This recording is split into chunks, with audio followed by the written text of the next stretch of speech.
এনডিসিতে কিন্তু টাইম অনেক কম থাকে, যে আগে থেকে টাইম ম্যানেজমেন্টের প্রিপারেশন নিয়ে গেছে তার জন্য অনেক সোজা।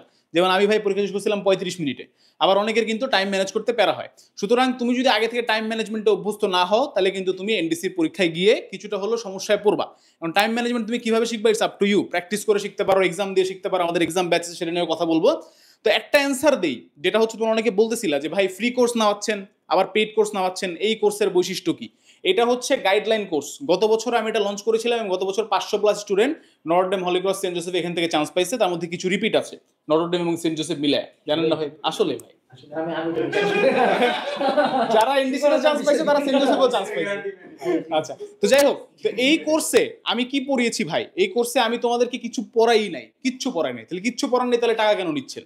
এই কোর্সে আমি তোমাদেরকে শিখিয়েছি যে কি কি পড়তে হবে, কিভাবে পড়তে হবে, কি পড়লে এনডিসিতে কমন আসলেও আসতে পারে, কি পড়লে এনডিসিতে জীবনেও কমন আসবে না, কোথায় কোথায় তোমরা ভুল করো, ভাইভা হ্যাক।